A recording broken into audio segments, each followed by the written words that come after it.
Oklahoma Senator Mark Wayne Mullen.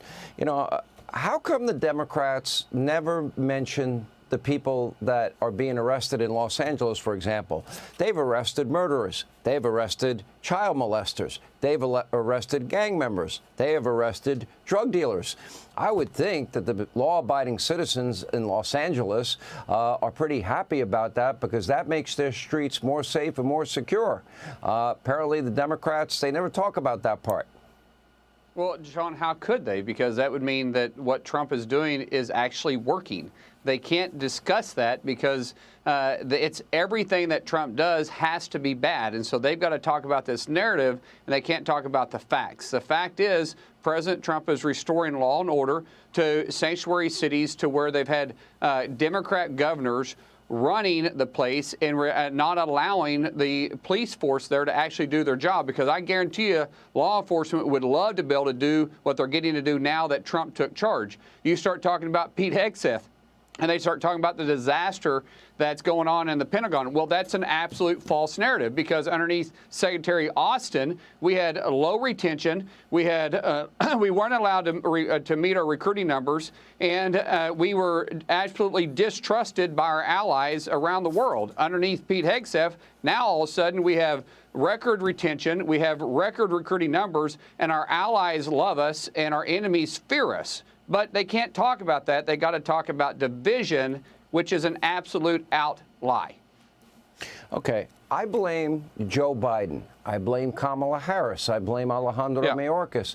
I blame the Democrats that sat idly by and either lied to us and said the border was secure, or they just remained silent in what was unfolding, which is the biggest, most preventable national security threat in our lifetime. Terrorists, murderers, rapists, cartel members, gang members, drug dealers, they're now in our country because of them. Why couldn't the Democratic Party, can you explain that joint session speech where Laken Riley's family was being recognized and Jocelyn Nungary's family was being recognized, and they couldn't get off their fat asses and stand and applaud for the parents that lost their loved ones, their children? Can you explain that to me? Because that seems heartless and cruel and twisted and immoral to me. You can't explain crazy. It's like you can't argue with crazy either. You can't understand what's actually going through their mindset. They're so the hatred towards the Trump administration is so real that they can't even applaud something that we should all be able to rally around. And that should be America and America first. America getting stronger. America where the morale is actually high again. And they can't actually applaud any successes that President Trump has had. You start looking at the way they behave, it's irrational. But this is why they kicked him out of office in November. They, meaning the American people, they were tired of the division. They were tired of the lies. They were tired of this woke agenda that they were pushing. They were tired of them being treated like children and saying one thing, but the facts were absolutely not on their side. I mean, it's just simple like this. President Biden said that he needed Congress to act for him to secure the border. But yet we just saw this month, the reports came out that not one single illegal alien that tried to get come across our southern border was released into the United States. But this time last year, 64,000 were released. We knew those numbers and we knew the facts were real, but they kept lying to the American people, so they can't turn away from their lie because why? Well, you admit you're a liar at that point. Yeah.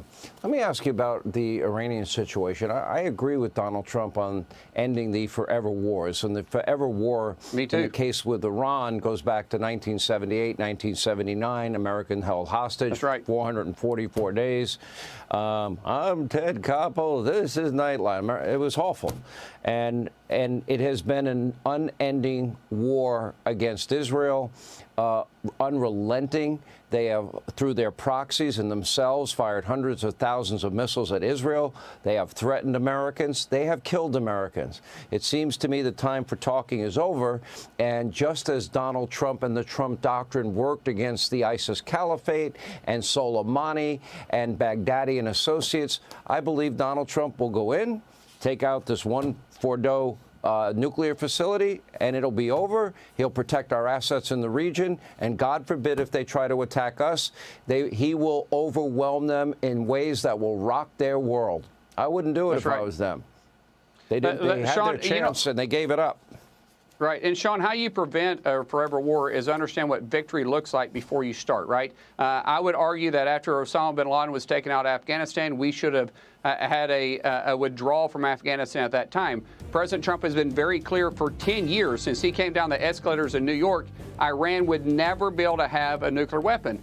What he is saying right now that we are willing to, if Israel can't do it, which I don't know if they have the platforms to be able to do it, we will make sure that Iran cannot ever have a nuclear weapon. If you know that going in, you know what victory looks like. When that happens, we leave. At the same time, he's made it clear if they go after one asset or one American citizen or our troops that's stationed in the area, that we will rain heaven and hell down on their head. And I believe they better heed that warning because President Trump doesn't bluff.